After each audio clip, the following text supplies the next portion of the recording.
RM13.3 juta diperuntukkan tahun ini bagi membantu komuniti usahawan yang terkesan pandemik COVID-19. Itu antara laporan menarik dari Kelantan. Langsung bersama Muhammad Azidi Abdullah. Silakan. Baik, terima kasih Nurul. Majlis Amanah Rakyat MARA Kelantan meluluskan peruntukan sebanyak RM13.3 juta tahun ini bagi membantu komuniti usahawan di negeri ini yang terkesan akibat penularan pandemik COVID-19.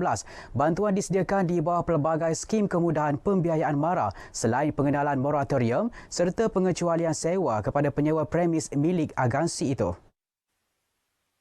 Menurut ahli Majlis MARA, Datuk Muhammad Farid Muhammad Zawawi, di bawah skim kemudahan pembiayaan MARA, sehingga bulan lepas ramai 217 usahawan telah dibantu menerusi skim pembiayaan kontrak Spike, SPIM, S3P dan Dananita melibatkan peruntukan RM11.8 juta. Manakala untuk moratorium dan pengecualian bayaran sewa, seramai 512 penyewa telah mendapat manfaat dengan implikasi kewangan sebanyak RM1.5 juta. Bukan sekali bagi sebelum ni dalam fasa 1 kita juga telah bagi, fasa 2 sekarang masuk fasa 3 Kita harap supaya pandemik ini cepat berakhir. Okay? Jadi kita tidak ada wave yang keempat dan sebagainya Beliau ditemui media selepas menyampaikan bantuan di bawah program Bantu Usahawan Inisiatif Tambahan Pemulih di kawasan industri MARA Pengkalan Cepa, Kota Baru.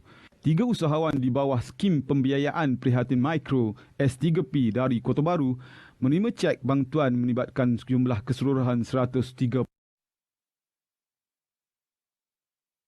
secara maya kepada usahawan agar mereka sentiasa mendapat informasi terkini tentang program-program keusahawanan. Trauma akibat kemalangan setahun yang lalu, Siti Nik Syahira Abdullah, 26 tahun, mengambil keputusan untuk tidak keluar bekerja. Sebaliknya, membuka nursery di halaman rumahnya di Pasir Putih, Kelantan. Keputusan itu ternyata berbaloi apabila perniagaan anak benih sayur-sayuran dan bunga yang diusahakannya kini semakin mendapat sambutan ramai. Tidak mensia-siakan pengalaman ketika menjalani latihan amali di Cameron Highlands, Pahang, pelajar lepasan Kolej Universiti Agrosains Malaysia Melaka ini mengusahakan tanaman lada, terung, timun dan pokok bunga. Asas pengajian dalam bidang pertanian digunakan sebaiknya untuk menginovasi racun serangga perosak yang digunakan untuk tanamannya dan juga dijual. Siti Nik Syahira merancang untuk memulakan projek tanaman cili fertigasi dan berharap mengumpul dana bagi merealisasikan cita-citanya itu. Buat masa sekarang ni, tanah dah ada. Saya nak kembangkan lagi lah projek pertanian ni untuk buat cili fertigasi. Tanah yang berkeluasan 0.3 hektar. Mengikut luas lah, dalam 4,000 hingga 5,000 polybag lah. Menariknya, remaja gigih ini menggunakan tulang 4 keratnya untuk menyediakan sendiri tempat teduhan anak benih pokok menggunakan buluh yang diperoleh dari hutan berdekatan.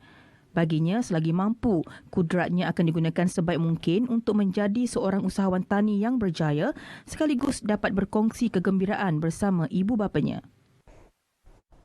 Walaupun negara masih lagi dalam suasana pandemik COVID-19, namun ia tidak melunturkan semangat rakyat untuk meraihkan Bulan Kemerdekaan dan sambutan Hari Malaysia dengan cara masing-masing. Kecintaan terhadap negara itu dizahirkan penduduk kampung Telaga Papan, Pasir Putih menerusi pertandingan yang dianjurkan Jawatankuasa Masjid di kampung berkenaan.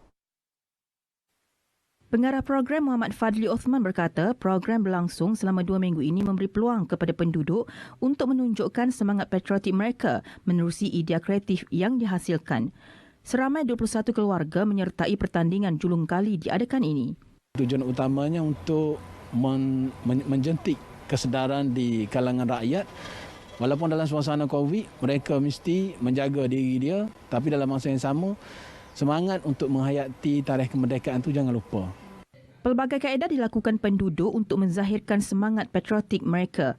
Ada yang menghias kediaman, perkarangan rumah, kenderaan malah mempamerkan senjata lama serta dokumen-dokumen peninggalan sejarah yang masih elok untuk tatapan ramai. Kita kena terima kasih kepada datuk kita sebabkan dia yang kita boleh pegang lagi wadah-wadah lama. Kalau kerja di kedai-kedai pun mungkin tak ada dah. Mungkin harganya. Ya, mungkin ada pun mungkin di museum memang adalah macam buku-buku sejarah pun ada yang Jok Moho di Arkib Negara yang saya peganglah. Di rumah ni sendiri kita menggunakan bahan-bahan terpakai lah seperti meja dan kita mengubah balik. 3 bahan itu tadi mengakhiri berita wilayah dari Kelantan. Kembali ke Angkasa Puri untuk berita selanjutnya.